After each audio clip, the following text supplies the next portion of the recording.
On tonight's episode, we talk about Super Mario Bros. The movie. And other pop culture news from the week.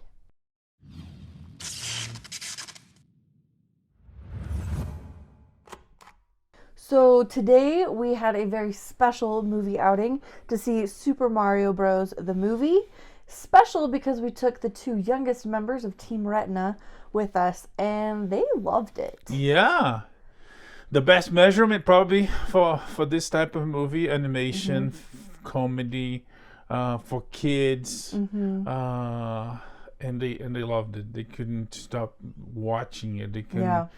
It got their attention 100% of the time. Between moments of funny and cute and wow, that's awesome. And scary. Our 3-year-old is like, true. Bowser gives me nightmares. Yeah.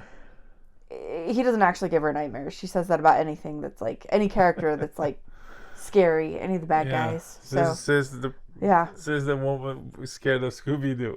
Yeah, me, not her. If I said it, like, yeah, I'd be having nightmares. But the 3-year-old, she's a lot more put together than I am. So, but the movie is great. It works for kids of all ages. For kids, there are actual kids now, and for kids, there are kids.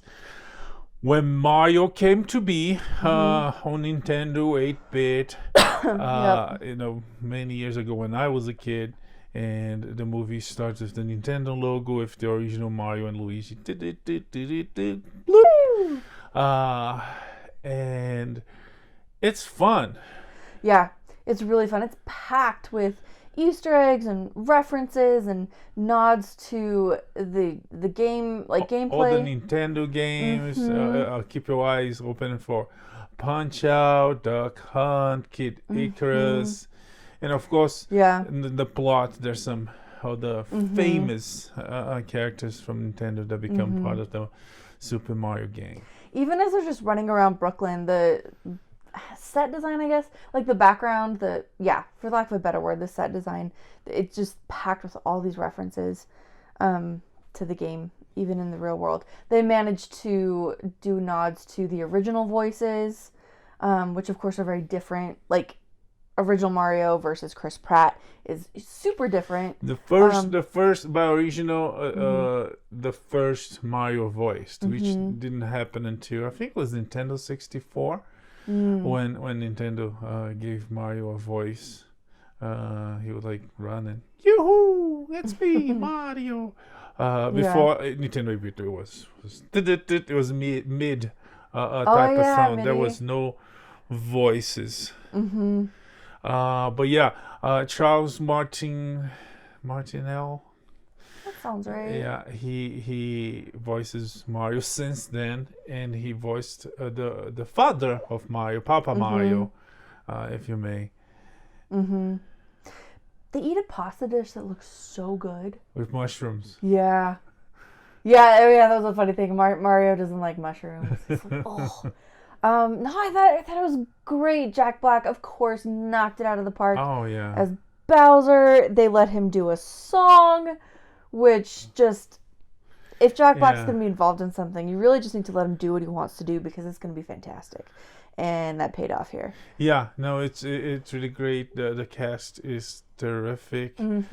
They all do a terrific job. Chris Pratt is Mario. He knocks out of the park, even though there's a lot of hate. People hate him for, so many other reasons. But and there's a lot of controversy when the first trailer came out when we heard him speak and people were like, whoa. But honestly, like the real Mario voice, like it would have made the film unwatchable. It would have been terrible to have that voice like through a whole 110-minute, like it would not have worked. Besides the fact that the guy, not only the voice that he makes is an old Italian guy, emphasis on old, so he has an older voice. Now is the first adventure of the characters, not counting the 1980s Super Mario movie that was this was bad, and which is causing controversy now. John Leguizamo, there was Luigi on that movie, is pissed, is revolted. He's trying to boycott the movie, but I guess only him. Yeah, He's trying to good luck boycott with the that. movie. Like, if you don't want to see it, don't go see it. But You're wrong. This movie was so fun. It's so if you good. ever played Mario Kart, if you love Mario at any level, you should go see it. It's fun. It gives a nice origin story, a nice adaptation that covers a lot of elements of many Mario games. Yeah. Including, there's a joke, not spoiling, but there's so many jokes and references that the kids don't get it because years on the making. Yeah. But there's a he says like Koopas, Goombas, that thing that nobody knows what it is. Like everybody can play the game. It's like those things. But it's so good. Yeah. It works in a very very nice way. The cast is spectacular. Everybody does a terrific job. Even though I don't know, like the Key Michael, what's his name? Oh, Keegan-Michael Key. Keegan-Michael Key. Yeah. I know he's in the credits, but to this moment I don't know who he is. Who did he do? Is he Toad? This is probably the only voice that I couldn't recognize. Yeah, I think he was Toad. Toad. Okay. Who does the Toad old man? Oh yeah, Toad. Yeah. Oh yeah. So he really does a voice work. Yeah. It sounds very different than his voice. Yeah. Does it say who is the voice Toad master? It sounded like. Is it... Oh no, that's somebody else. No, I got nothing for you. It sounds like Bryan Cranston, but he's not on cast, right? No, I think he would be credited higher. Okay. It's coming. But Freddie Emerson is there. Yeah. Seth Rogen is there too, and of course the main character is Mario is Chris Pratt. Luigi is Charlie Day, and Princess Daisy. Peach. Yeah. I'm confused because playing video games throughout the years, I remember her being Princess Toadstool, Princess Toad, really? Princess Daisy, and Princess Peach. I guess there's a name. She had. But Google Princess Toad. Okay.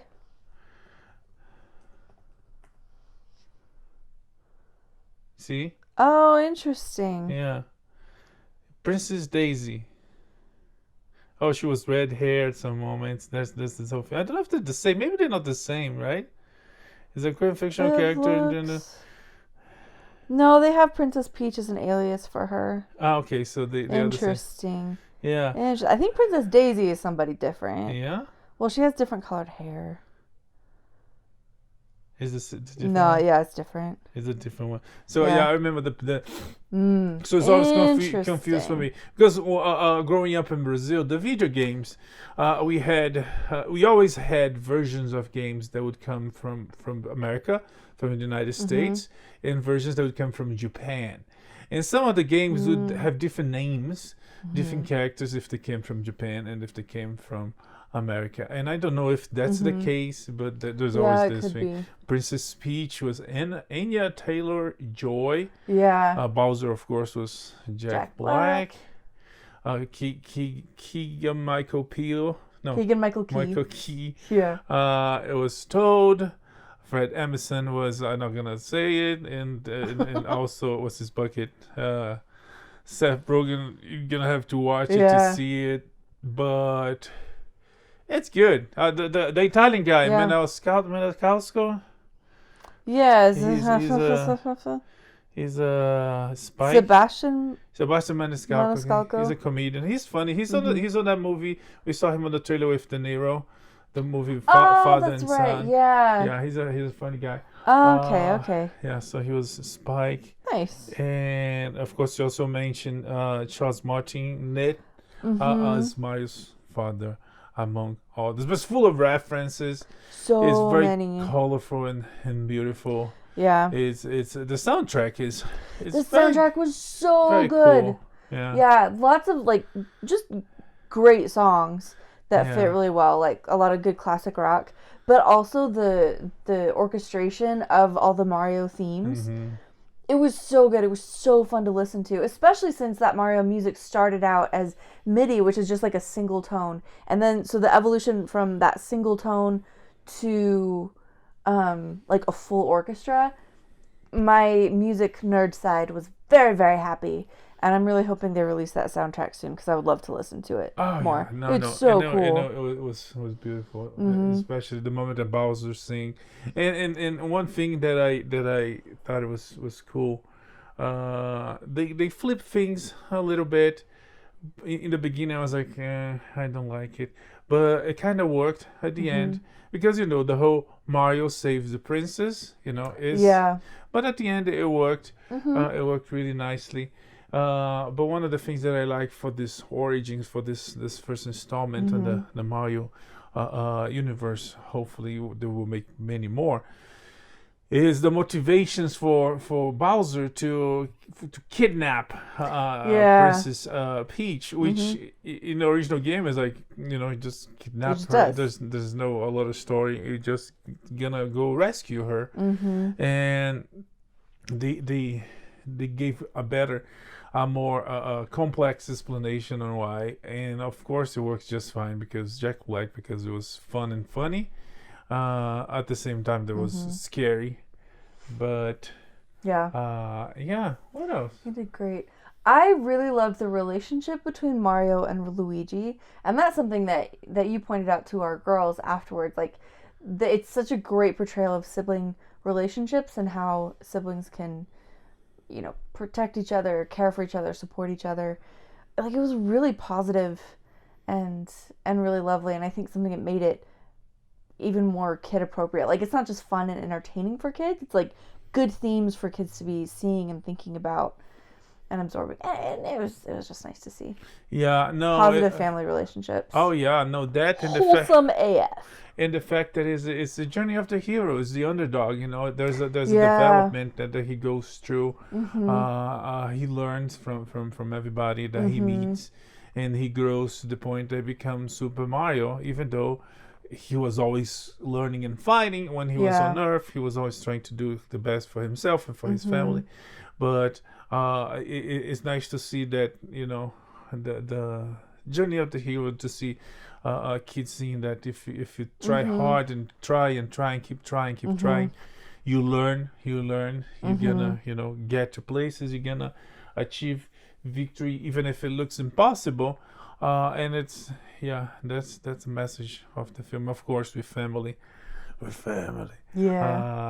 No, it was good. I have no complaints about the movie. Yeah, no, they nailed it. I feel like is a good. They honor the characters. They honored everything proper, and hopefully they'll make more. Because it's good. It's very fun, entertaining. There's no subliminal message. The female character is portrayed properly and strong. The other characters have important role, and everybody's part of a joke from time to time. But in the end, it's Mario and Luigi save the day. Spoiler alert, whatever. It's what you expect. But what else? What you said, like Princess Peach was powerful and interesting, and without minimizing. One of the things that is like I saw in this one, any other instances also does not make sense. But I thought it was really cool backstory, origin story for her, is that she's a girl, a beautiful human girl, this princess on this kingdom of mushrooms. I was like, what the heck is going on, right? In this one, they gave her a good origin story explanation for that. They really did. It was nice. She was like powerful. She had depth. She was interesting, held her own with everybody, but without diminishing any of the other characters, which can sometimes happen if you have a lazy writers who just want to do a check mark, tokenist, strong female character. Anyway, I'm rambling. The point is, it was really good. I saw one review before we saw the film, and someone said this was the best video game adaptation or film video game adapted into a film that they'd ever seen, full stop. I don't know that they're wrong. This was really good. Yeah. They were really faithful to the source material and were able to turn it into a great film with, good story and good characters and everything else.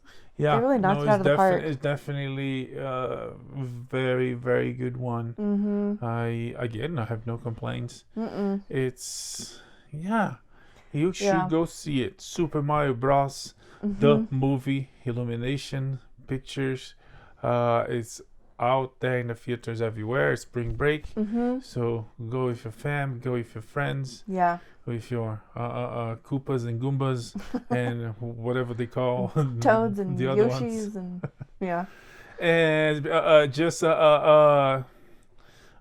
public service announcement, right? Is that what they call? Yeah. Just a PSA about the movie. There's 2 post-credit scenes. There's one after the main credits, which is usually called mid-credits scene, and there's one at the very end.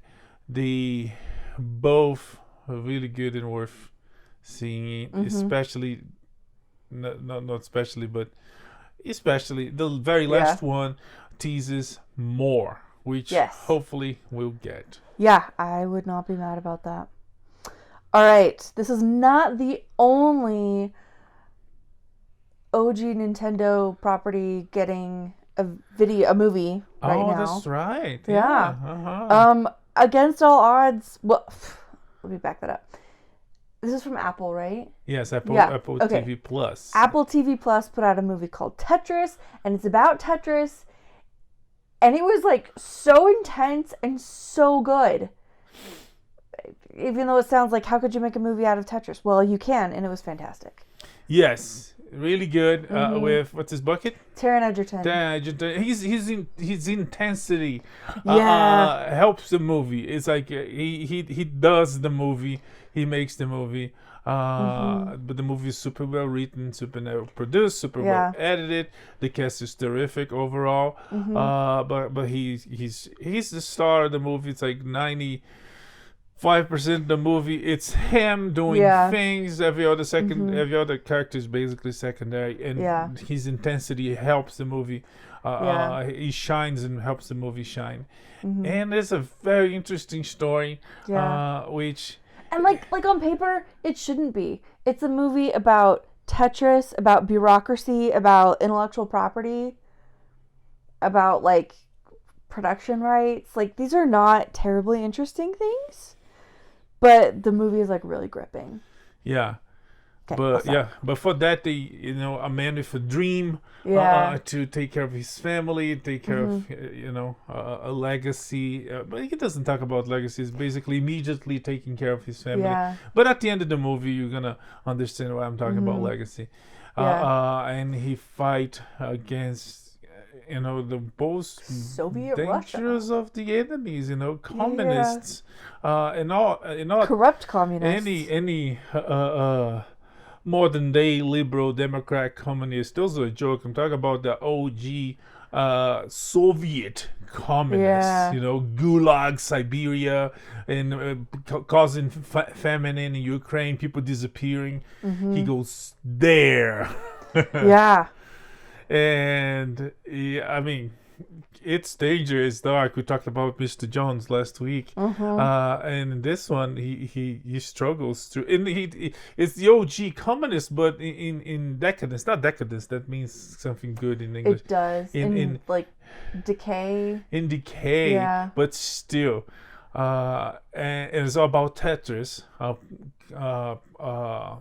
All Russian creation that gained the world, took the world by storm. Everybody loved Tetris. Everybody played Tetris to this day. It's a simple idea, but amazing game. It's very clever, very genuine. And so this guy wanted this because he was a hustler. He wanted to take the opportunity. Yeah. And Taron, what's his name? Yeah, Taron Egerton. Taron Egerton. He does great. Yeah. Yeah, he's definitely the kind of actor who can like take on a whole film like that and carry it. So yeah, you have Taron Egerton, who owns, with his wife, a small video game company in Tokyo, and they're, trying to get off the ground and dealing with like loans from banks and all this stuff. And so he's going up against this super corrupt media mogul in the UK, and then like the might of the decaying Soviet Union and all the corrupt like KGB people to get production rights, publishing rights for Tetris. And he's so passionate, and through the whole film they do a great job of showing us like how remarkable Tetris is and how remarkable like their vision was, and also just like the passion and the dreams of this guy who just wanted to make it happen. And it's tense through the whole film. I didn't know who was gonna succeed or how things would work out, and it had me on the edge of the seat. Plus, it's just a really iconic game. They incorporate the music, and it's such great gaming music. And anyway, super fun movie. This one is not as family friendly as Super Mario. Oh no. At all, but it's a really good movie that is well worth watching. Yeah. No, it's fun. It's on Apple Plus, Apple TV Plus. You should watch it if you play the game, and if you like good movies too. This one is very good and entertaining one. Robert Maxwell, the British media mogul, he was, just to have an idea how big he was going head to head against Robert Murdoch, the formerly owner of Fox, current owner of Fox News back then, because I think Murdoch owned The Sun, the British newspaper, and Robert Maxwell owned Daily Mirror. Just FYI, that guy's story alone could be a very interesting movie. For sure. Anyways, Tetris, available on Apple TV Plus. You should check it out. It's fun. Yeah, I remembered that I was gonna say something else about Mario. I just saw on the IGN the IGN Instagram that apparently now in some of the Mario games there will be an option to use voices from the movie. Oh wow! For some of the characters, it must be super new games. Yeah. Definitely not like the. Anyway, so just FYI that I haven't been able to double check that or fact check it, but just FYI. Okay. Looks like Nintendo's doing that. All right, all good for Tetris. Yes. Moving on from 80s video games to Murder Mystery 2. Yes. On Netflix. So Netflix, with another big Adam Sandler movie. This one with Jenifer Aniston, a sequel to the Murder Mystery. Yeah. This one does it have a subtitle? No. I don't think so. Anyways, not that I recall. the premise is the same. There's a mystery. Yep. Mysterious murder. It's a whodunit. Yes. And terrific cast as the first one.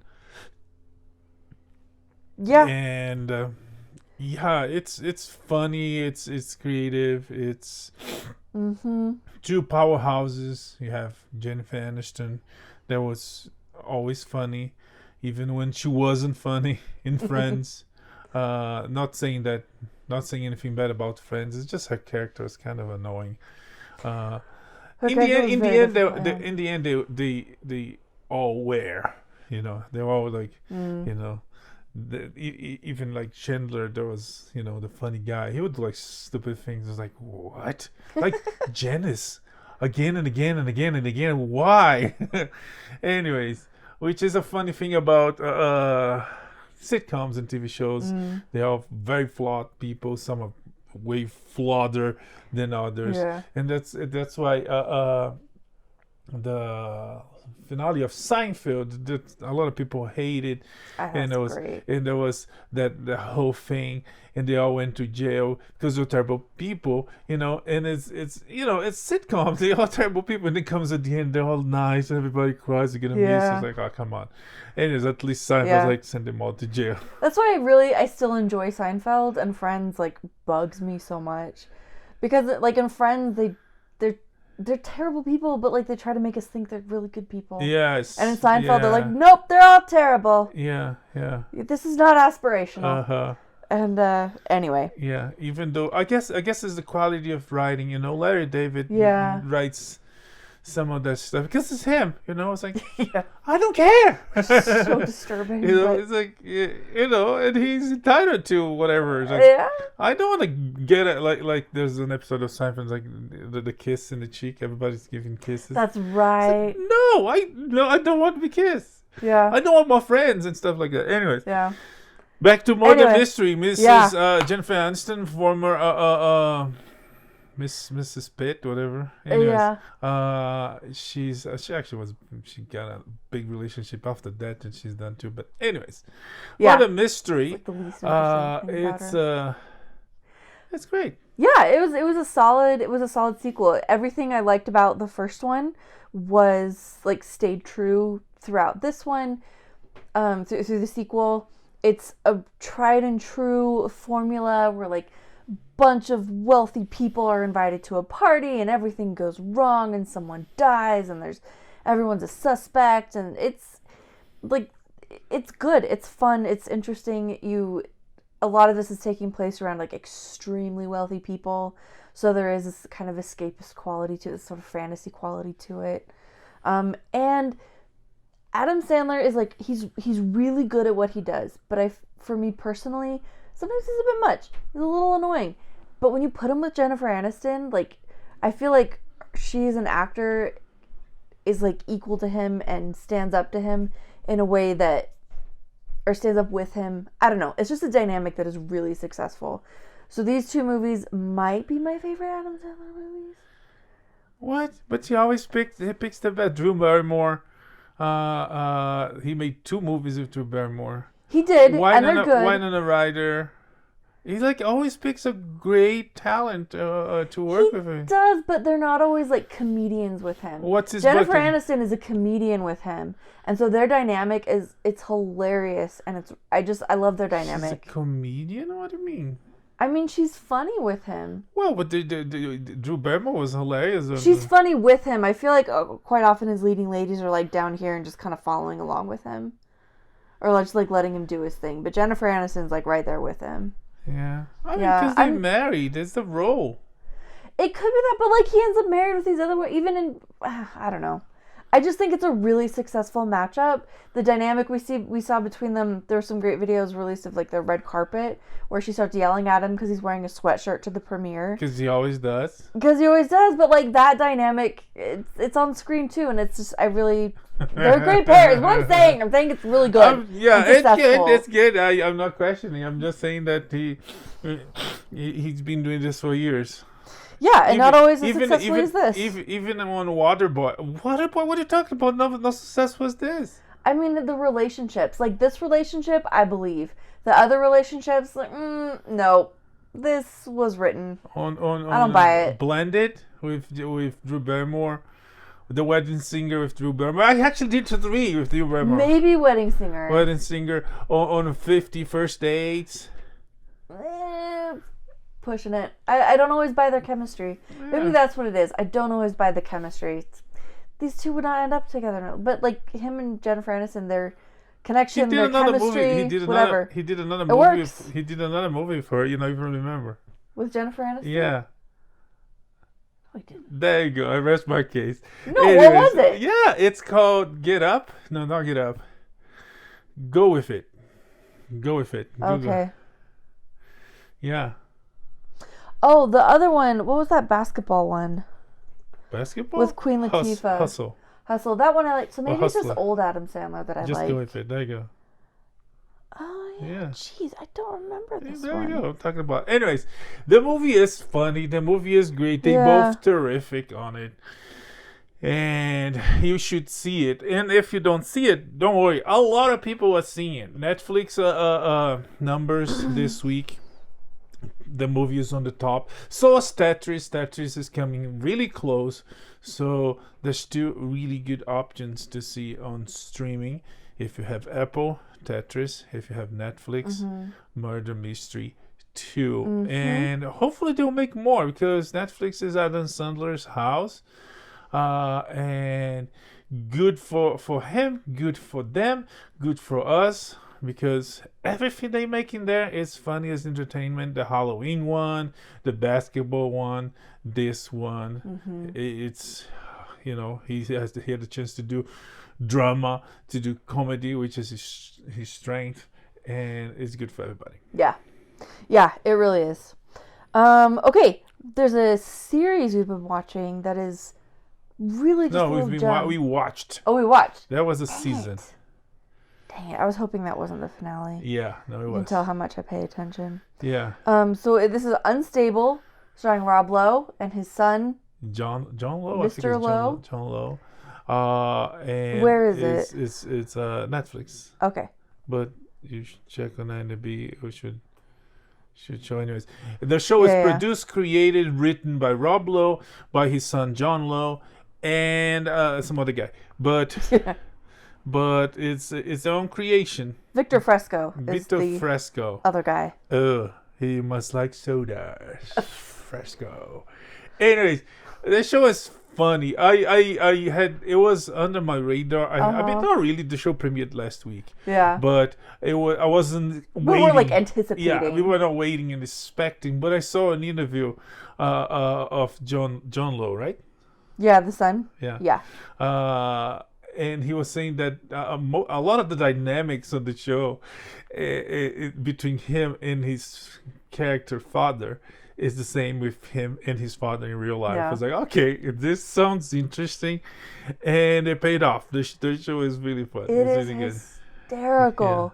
Yeah. It is well written, compelling. The pilot, the first episode, doesn't feel like a first episode. We dive right in with like interesting characters, interesting relationships. Oh, it started dark. Yeah. It started for death.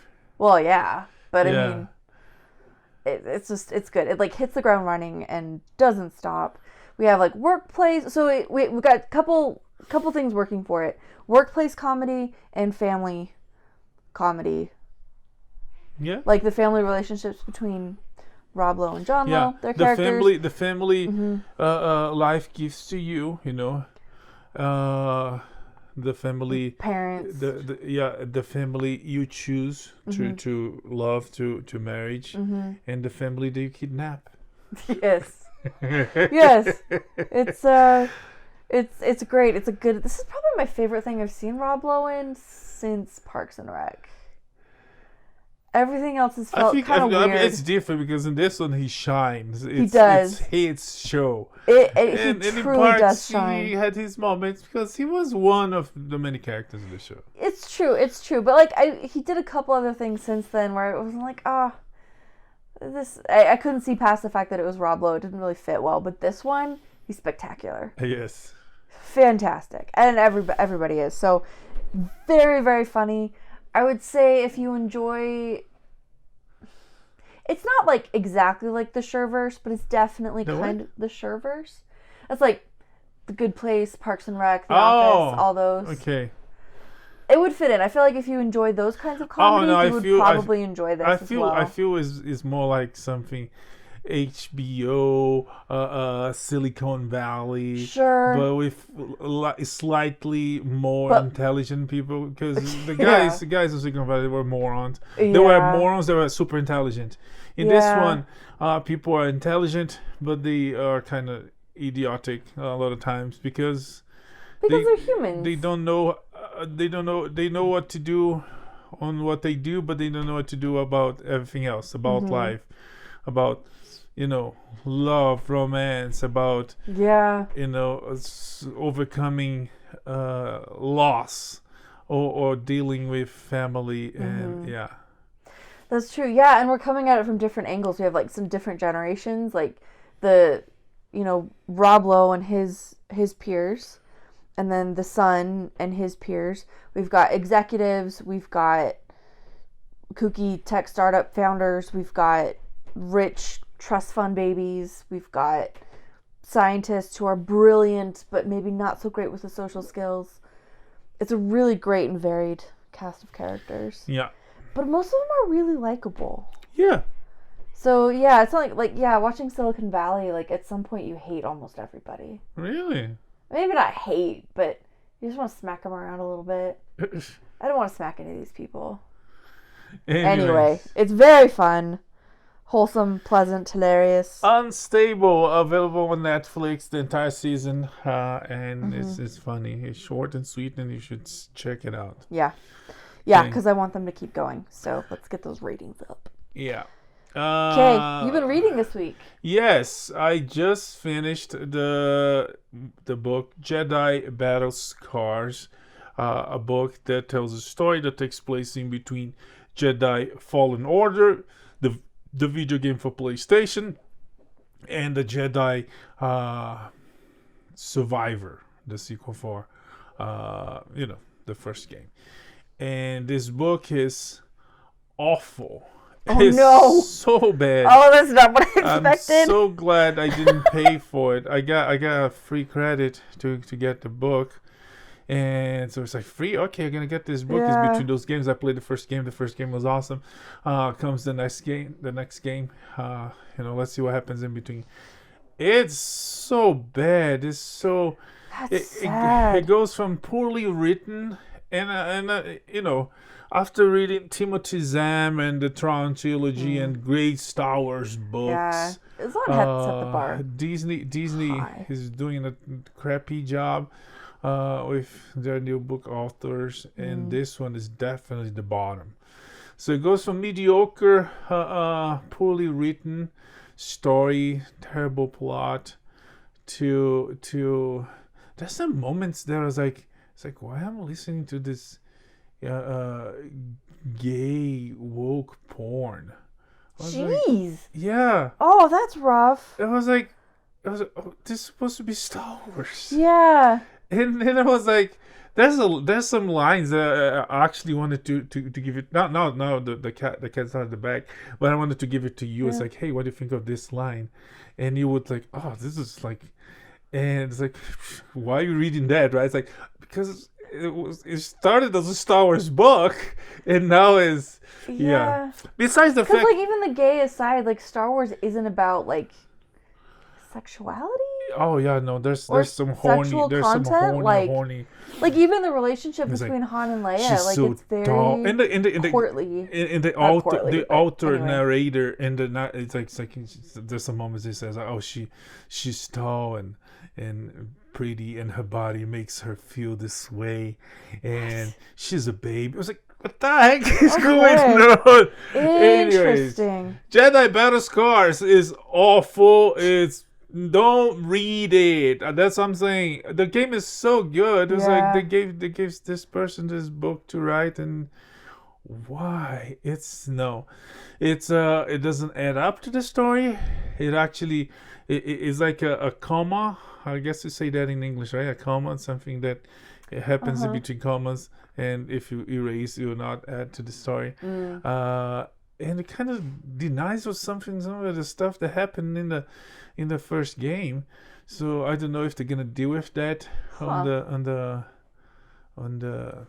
second game. We're just gonna ignore, most likely they're gonna ignore, because that connectivity about creative teams, like one is writing a book, one is writing a video game. They probably don't talk, so they're just gonna say, you can talk about this in 5 years. Anyways, just FYI, Jedi Battle Scars, don't pay for it. It's expensive. Okay. If you get it for free and you have time to waste, I still don't do it. I did it for you, so you don't have to. He suffered that you might be happy. Oy, well, that's disappointing. Okay, let's move into news. You're gonna have to run. Oh yeah. Oh boy, we had a lot to say. Okay, Klaus Teuber, the creator of the greatest board game ever, Settlers of Catan, has passed away. Surprisingly, I didn't know he was German. Yeah. Yeah, I had no idea. I would never guess. German game, won all these awards in Germany. Yeah. And is truly fantastic. Also, in memoriam... Is it Catan something German? Or is he just... I don't know. Okay. Yeah, I don't know. Anyways. I just freaking love the game. If anybody wants to play, let's go. Let's do this. Okay, Norman Reynolds, who's a production designer for Star Wars and Indiana Jones, has also passed away. Yeah, he was the man behind, among other things, behind the Carbonite. Han Solo being... Oh, nice. Yeah. Oh, okay. Yeah. Cool. Another one that passed away was director of photography of Jaws. I can't remember his name, but yeah, he was nominated for an Oscar for One Flew Over the Cuckoo's Nest. And he was very qualified, very talented. May all those rest in peace, and condolences to their families. Yeah. Okay, in other news, media outlets are already starting to use AI to handle sports, weather, and finance. Seems like a good place to use AI. There's not a lot of creativity. You're just spitting out facts. And it's just the start. It's just talking about writing for fiction. There's talking about lawyers. There's talking about even acting AI. One quick thing about acting AI. Bo-Katan. Yes. What's the bucket? Katee Sackhoff. Katee Sackhoff. The star of The Mandalorian that this week everybody hated. We're not going to talk about it. It wasn't that bad. It wasn't that bad, but it's like... It wasn't that great, but... Yeah, on the ratings compared to every other one is the lowest of the lowest. Yeah. So, consensus, everybody's hating it. But the actress, Katee Sackhoff, declared that she's gonna make a deal with Disney Lucasfilm to use her voice even after she's gone. And her image too, yeah? Like her face? Image too? I think so. Okay. Through AI. So just a quick note about AI. It's here to stay and it's coming for you. Taking over. In another item of news that I didn't really think should be news anymore, but apparently Hollywood's COVID-19 safety protocols will end on May 11th. Yes. That's right. They still have COVID-19 safety protocols. Yeah, it's the same as the Biden White House. They still have this, this administration, they always behind. Yeah, this, yeah. Yeah, maybe it's just because of where we are, but I feel like we were done with that well over a year ago. Yeah. Maybe 2 years ago. Okay. But I guess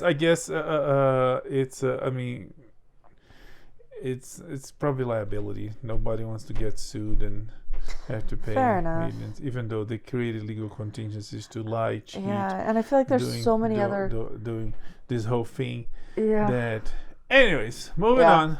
Okay, Amazon has got some cool things going for it. They got a first look deal with Joe Quesada. Oh yeah, the editor, former Marvel editor, and he's super happy about it. We'll see what he's gonna come up with. Yeah, and he had some good moments. He had some really bad moments, but anyways. Well, don't we all? Imagine Entertainment has also signed a multi-year first look deal. Yeah, our good friend narrator, Ron Howard, and Brian Grazer. Yeah. Dealing with Amazon, and they promise good stuff coming. Yeah, speaking of good stuff coming, Prime Video has also acquired a nature docuseries Wild Isles, narrated by the one, the only, David Attenborough. And he doesn't just narrate, he produces. He's very involved in these, so it's going to be quality. Okay, some bananas stuff happening with Disney in Florida. I don't even know how to begin to explain it. Just know that it's bananas. Yeah. Bob Iger fired the governor of Florida. The governor of Florida says Florida is the land of free. I can't quote him, but is where woke goes to die, and he's not done with Disney. He ain't to Disney, you ain't seen nothing yet, so he will take the privilege they have, and they've been abusing, using their lobby power to go against proper laws that the state of Florida has been putting, and once they lost, they threatening leaving the state. It's like, okay, fine, leave, but at this point they have state privileges that the government will say, fine, I'm going to take your privileges. You're not going to mess with, what we're doing here. Anyways. Yep. Anyway, it makes no sense. And there's a whole thing about Disney rearranged a board that Florida was supposed to take over, but they rearranged the board and tied some part of this board to a lot. It has something to do with 21 years after the death of the youngest descendant, the current youngest descendant of King Charles III. What? Yeah. I told you, it's cuckoo bananas. Yeah. Even outside of the politics, it's like, what the heck are they doing? But Disney, to crisis and to scandals, to all the crappy woke stuff they've been doing, they have a lot of money, a lot of power. They have such a terrific damage control. Through bots. You talk about AI, but bots and stuff like that. They always had. I remember back in Last Jedi and everybody hating the movie, but the internet would pop this is suspicious AI bots. Anyways, but that's not the case. They have a very terrific damage control department, and who's gonna use that damage control people that Disney uses? TikTok. Which I think tells you everything you need to know. Yeah. About Disney and how good they are at this side of things. They're not just there to produce magic and content and all the rest. Oh yeah, they're magic. Really they good. Have dark magic. Anyways, but yeah, TikTok is high. Disney high comes. I think people from Obama too. They're trying to make them look really good because right now they look really bad. Yeah. TikTok. Yes. Yeah. Disney too, but we're talking about TikTok. Yeah. Over on Twitter, New York Times has lost their blue check due to disinformation. I think it was April 1st was the first day of if legacy. If you had a blue check mark, you would keep. If not, you're gonna have to pay, and there's some stuff like that. I don't know the detail. I don't remember the details. But New York Times, lost. Elon Musk and there people's like, you a bunch of liars. He lost it. So that's great. Anyways. And in the meantime, CNN's Don Lemon has been accused of shocking, reckless behavior and misogyny. I guess no news. The guy that said that woman have a sparring date. What was it? Was it called? Prime, yeah. To say that a woman in her 50s is past her prime. In the 40s. It was lower than that. Is it really? Is Nikki Haley in her 40s? I think it was 40. And he said, and then he quoted. It's not me, it's Google. Google says 20 and 30s is the prime. I was like, oh, okay. Anyways, yeah. Moving on. Yeah, a New York City jury found Douglas Mackey guilty of something. I didn't totally understand this, but this is alarming. This is really freaky. This is very, very dangerous. Basically, he made memes that dissed Hillary Clinton in the 2016 election. Yes. And they found him guilty of election tampering, influencing, something. A meme, a joke. Yeah. So nobody is safe. Big Brother is watching. Big Brother is it might taking away your freedom if. First, you're going to take your freedom of speech, and if you speak, it might take your freedom per se, freedom, physical freedom. Yeah. Because, power and corruption because of a joke. So, yeah, let's hope he get away with it. He get away from it. He get free from it because, come on. Yeah, I know. Ridiculous. That's pretty bad. What's going on with the UFC and WWE? Okay, so they merging. So the merge evaluate both companies in $21.4 billion. UFC at 12 and WWE at 9.3 billion. So they're gonna merge, and it's a big merge. It is. Okay. Let's go to some film and television. You skipped the cancellation there. Oh, that's right. The Resident is gonna be canceled after 6 seasons. Yep, but don't worry. There's a whole ton of other content you can be watching, such as Martin Scorsese's Killer of the Flower Moon, premiering at Cannes. Yes. So you're not going to watch, unless you're in Cannes. Yeah. Yeah. If you're one of those people. Yeah. Joe Manganiello is working on a Dragonlance TV adaptation. Which is funny because last we saw him, he was in a Mythic Quest adaptation. That's right. So, yeah. I love it when nerds make their stuff. It's so good. Okay, Warner Brothers has shifted around some premiere dates. So Aquaman 2 is coming out December 23rd this year. Minecraft, April 2025.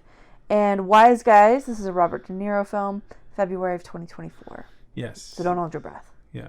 Aquaman's coming for Christmas. Yes. Okay, John Wick 4. Well, it felt like pretty decisive ending, but then the studios were making rumors about John Wick 5. How does the director feel about that? Well, he said he didn't think about it, but again, if you saw the movie, you know why. But we'll see. Clint Eastwood has declared the final film of his directing career. Yeah, 6 decades. Jeez. Almost 60 years, almost 50 movies, and he's finally gonna call it closing curtain. It's not the first time he retires. He said that a couple years ago, not a couple years, a decade or so ago, but this time he said we'll do it. So we'll see. Either way, I don't know. If he does, it's a loss. If he doesn't, good. But it's up to him. Ridley Scott has been working on a Napoleon movie. Apple's partnering with Sony for Thanksgiving releases. Yeah, so another Apple movie. They're gonna get a theater release. And this one looks good. This one should definitely be one. Yeah, I'm looking forward to it. Okay, in another Disney movie that nobody asked for, they announced a live-action Moana remake. Yeah, that's right, this movie's not even 10 years old yet, but they're doing a live-action remake starring Dwayne Johnson as Maui and Auli'i Cravalho as Moana. So the original voices are coming back for those main roles. She was like one of the front runners for Lilo's sister, big sister. Oh, Nani. But she didn't get it because she's in some musical at Broadway. I can't remember which one. Good for her. But she's coming back for Moana. Okay. Yeah. Ugh. Oh well. The writer from Avatar 2 is going to be writing Fantastic Four for Marvel Studios. Bad news for Fantastic Four because seriously, yeah, that's right. Avatar 2, someone wrote that. Yeah, they should, AI. It felt like a bot. Yeah, that one felt like a bot. So hopefully he does better with Fantastic Four. Everyone deserves more chances. Everything sounds bad about Fantastic Four at this point. There's some cast rumors, the writing, there's the director that left, there's a new director, so it's a mess. I mean, corroborating with all the other messes there at Disney, Marvel, but, damage control. Yeah. But good news, they've promised to reduce their yearly MCU output, which is good because it's too much right now. Yeah. They need to settle down. One quick last one about Disney is... Indiana Jones was said, and hopefully this will be the case, it was said that it will be the last one. Okay. Okay, cool. Yeah. Donald Glover is talking with Lucasfilm about a Lando Calrissian series. Yeah, why? I don't know. It doesn't need to happen. We're good. Even though he was great, he was like the only good, like the truly best thing about the Solo movie.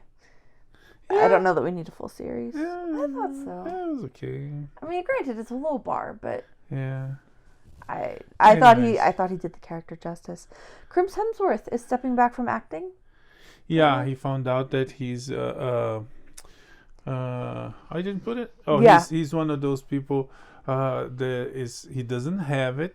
I guess it's through DNA. He's a risk of having Alzheimer's, so he's taking a break. I don't know, maybe to think about it, maybe to study, to work, but yeah, definitely taking a break. Yeah, we're still gonna see him in Extraction soon. Extraction sequel on Netflix.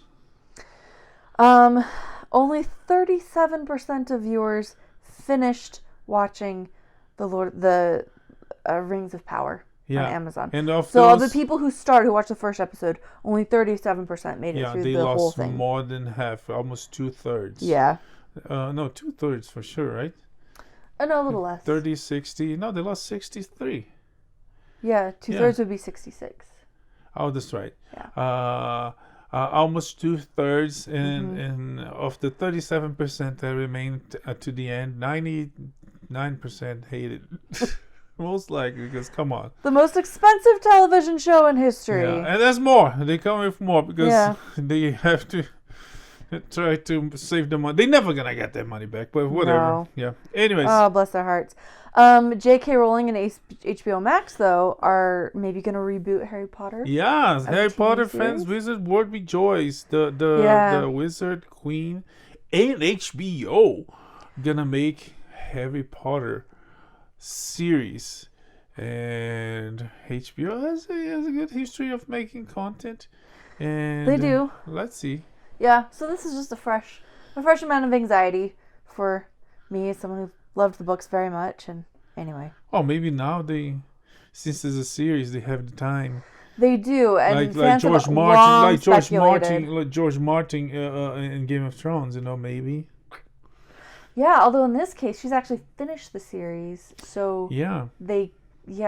Well, we'll see. I'm willing to be optimistic. They could expand, and since everybody knows the beginning, middle, and end, they could expand and show the parents or young Snape and all that, like Game of Thrones did.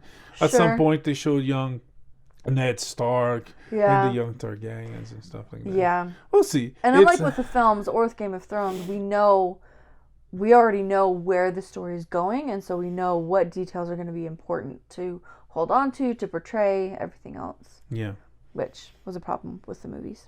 Anyways, what happened with Sega? Sega released this April Fool's game.